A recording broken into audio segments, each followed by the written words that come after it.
Do you enjoy waking up before 5 AM to go riding in the rain, with thousands around you and a high possibility of a crash? That sounds like a banging day out if you ask me. From the get-go, we were already hundreds of riders back and had to make some serious ground. Thankfully, we did manage to avoid all the crashes. However, we did run into a few nightmares on the way. And the question I was asking myself all day is, can I still qualify for UCI World? To find out the answer to that question, you're going to have to watch the video just a little bit longer. This ride was absolute carnage. We averaged 330 normalized watts for the entirety of the ride, which was 3 hours long. We found ourselves chopping off through the tunnels of Brisbane City, trying to chase a good friend's wheel up a climb and slowly getting dropped. And finally, we make it to the end of the race. However, the question was still unanswered. Will we qualify for UCI Worlds?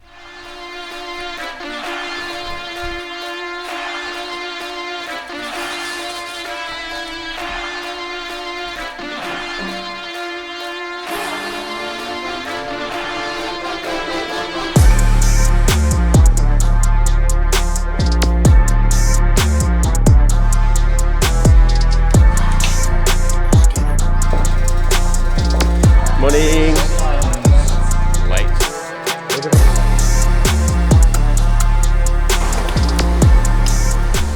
We're on our way into town, and it's been raining the last couple of days, so it's pretty soaked down here, and the roads are very moist. So until the sun comes out, it's going to be a bit of a disaster. So we're heading into Tour de Brisbane. It's not aero, bro. Take it off. Bit wet. It's not looking good. Hopefully the roads dry up.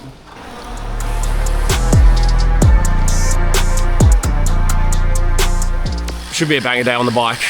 See if we can qualify. All happening down here. We're in amongst it, and we are waiting for the event to start. There's riders everywhere. Victor's already in the small chain ring. He's ready for Coot-tha. Slowly shuffling forward apparently. Nerves are kicking in now. What are you gonna say, bro? You just stay next to the car? Will we qualify for UCI Worlds? Look, he just stayed next to the car. And what everyone here, he's here. What is he doing? I don't know what Victor's on about.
So straight out the gates, Tim and I were on a mission to close down the gap to the front group. If you didn't notice at the start, we started relatively far back and the front pack was quite a way ahead of us. So Tim and I decided we're going to roll turns and pretty much push on limit until we can get to the front group. So as you can see, Tim is on the red bike in front of me and we're rolling turns pretty much the entirety of the way there. We did actually pick up quite a few stragglers along the way too, and we did have quite a peloton going. However, typically it was just Tim and I that were rolling turns. Now in Sydney, I ride with Tim quite a lot, so we both know our strengths and weaknesses. Every Friday, you'll typically catch me riding with Tim. I actually said to Tim before the ride, we're going to have to put out some big watts to try and close the gap to this group in front, and Tim laughed at me and said, mate, you love putting our watts on the flat. Which he's right, I do, and we work very well together in this scenario. As you can see, we just passed by someone on the right there who's had a crash. On this day, we saw numerous crashes. It was quite wet on the roads and very, very slippery. Some people hit some white lines, which you should definitely avoid when you are chopping off in the wet, or even in the wet in general. Tim rolls through at the front here after I've done my turn, and we could see a big group ahead of us here, which we were trying to bridge to again. We do make the bridge to the group in front, and as you can see, Tim keeps turning back to look at me, kind of questioning what we want to do here, sit with this group or push on to the group in front. Now we knew that this was not the front peloton, and we knew we had a little bit more work to do in order to get to the very front. So I said, you know, let's keep on going and we'll push through. We'll hopefully grab some boys out of this group who'll roll some turns with us. Tim jumped on my wheel here and we pushed our way to the front of this group. Once we got to the front of this group, I was actually quite eager to sit in and rest the legs for a little bit. However, Tim had another thing on his mind and he wanted to bridge to the group in front of them. I actually say to Tim at this point, there is a massive bridge to do here, mate, and it's going to be a hard effort. But Tim was on a mission and was going for it. He did an absolutely monstrous effort on the front, and I think he was on the front for a total minute, which gave me some time to let my legs recover. On the right side of Tim's leg, you can actually see the peloton ahead of us, which motivated myself, and I went, all right, I've sat on Tim's wheel for enough time now. I've let my legs recover. I'm going to give him a break, and I know that I can bridge the gap to the group in front. Given it was flat, that is probably where I am most optimal. I can roll quite fast on the flat, given I have a bit more weight than most people, and I had some power to put out. I roll past Tim there on the right, and then we are pretty much coming up to the group in front of us, and we've closed the gap. So we made up some serious time here. Given we were probably 100 to 150 riders back at the start of the ride, we were pretty chuffed with our efforts and had made it to the main peloton rolling in the 19 to 34 age group.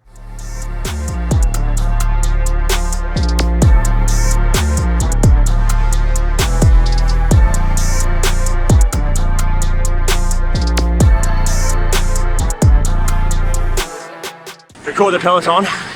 Tim did fucking massive efforts to get to the front.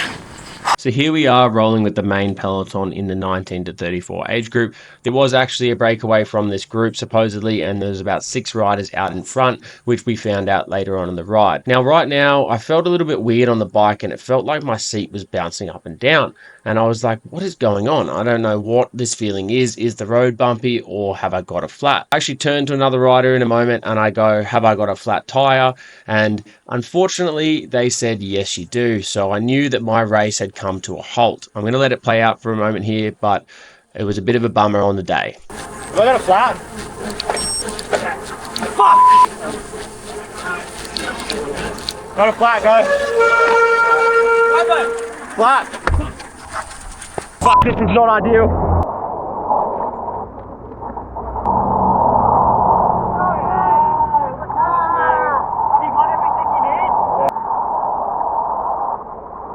Now, I understand not everyone wants to watch some Hubbard change a wheel, so I'll make this short and sharp. But I just wanted to point out, if you actually look at my back here, you can see the steam coming off my back. That's how hard we were working just to get to that front group.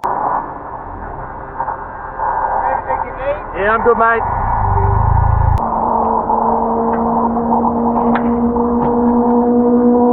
So I changed the flat tire in about 6 minutes, which for my standards was actually pretty fast. Sometimes when we're on a group ride, it can take people up to 20 minutes. So I was pretty chuffed with a 6-minute turnaround, and I was on the bike, motoring, trying to close to the groups in front. I think all my hopes are going to UCI gone.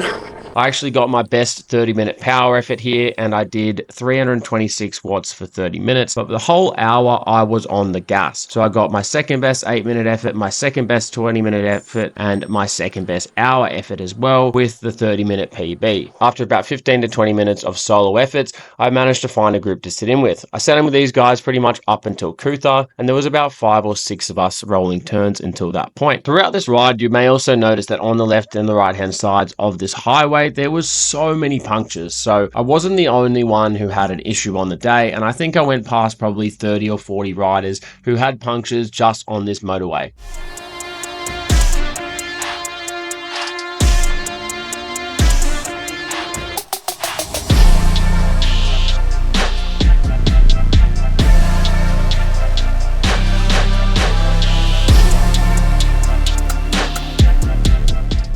Hopping along. Got some RCA boys towing us. Puncture fucked me up, but we're still averaging 40, so there we go.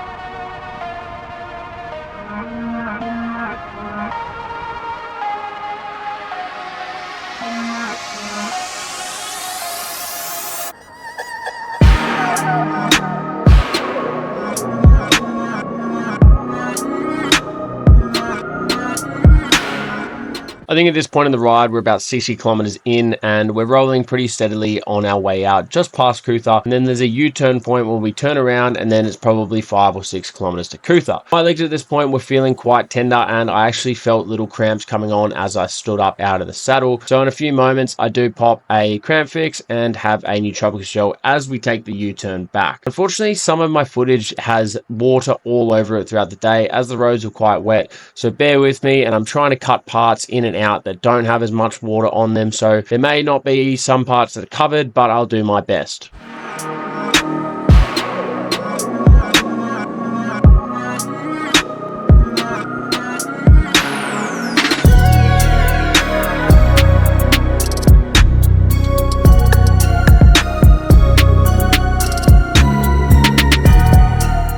Now, I'm very lucky that we were on flat rollers here as someone had lost the wheel of the group in front and there was a gap starting to form. Now, I was pretty quick to react and I was like, I'm not going to let that gap get any bigger. I'm going to close that down right away. I just had my nootropics gel and I just had my cramp fix, so I was feeling good. I also knew Ben was in this group. Ben is from Lockmore Racing and I've done some videos with him on the sunny coast, and I knew he was a great wheel to sit on considering he qualified last year in the age group above me. My main concern was saving as much energy as possible up until Coot-tha, where it was kind of every man for themselves. We're 70k in, we're just about to hit Coot-tha. Legs are not feeling good. Whew. Lads are rolling, let's get it.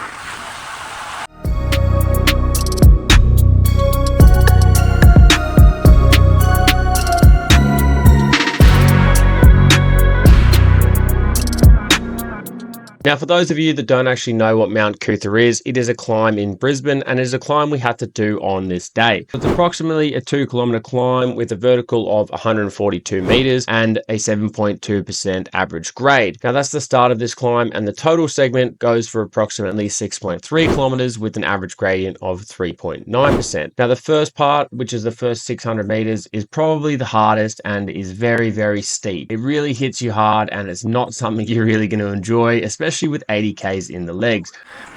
Fucking hurting. Coot-tha sucks. What do you think, Duncan? Oh mate, I'm cooked, Maxie. I'm looking forward to the descent though. You and me both. I am hurting. Doing pretty good though. Considering I got a flat, I've made pretty good ground. So I mean, I'm happy with that at least, even if we don't qualify. But what can you do? Coot-tha definitely split the group up a bit. Not many behind me. I've got really no one in front of me either. 37 average at the minute. Legs are feeling it. I just popped a nootropics gel, maybe 5 Ks before we got into Coot-tha, and had to hit a cramp fix as well. Legs are definitely on the sauce.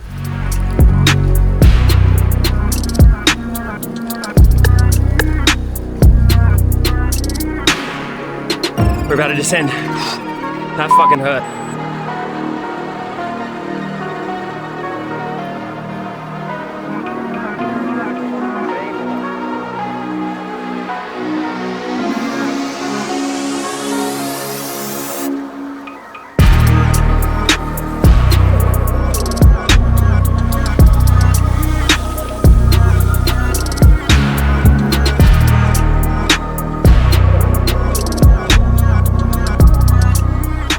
We just came down the bottom of Coot-tha. I'm exactly where I don't want to be, in no man's land.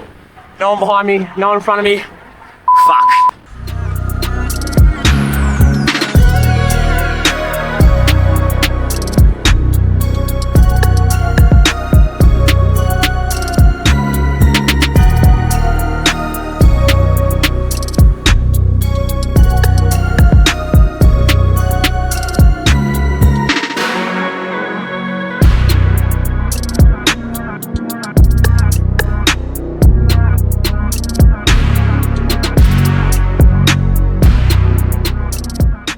Once we got to the bottom of Coot-tha, I did actually have a group roll past me, and they were proper motoring. One of the cyclists in here I actually knew and was quite familiar with, and his name was Ben. He runs a YouTube channel called Moderate Cyclist, so I will link it down below. Once we got into the tunnel here, we were rolling really fast turns, and I actually managed to find myself on the front, and I probably shouldn't have been on the front because my legs were not feeling good coming through this tunnel, and these guys were putting out some big watts and really making everyone else suffer behind them.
As you can tell from that footage just moments ago, at around 100 kilometers in, it started to absolutely bucket down. And you know, usually when it's wet, you probably don't want to be going too quickly, but everyone in this group was not playing around and they wanted to get to the finish line as fast as possible, and myself included. So I even managed to find myself on the front and I was sending the watts. I had run out of water at this point and I had run out of gels, so I literally had no nutrition left, but my legs felt pretty good and it was like I had a second wind. Given that I knew there was only a few kilometers left, I finished my bottle and I thought, let's just go for it.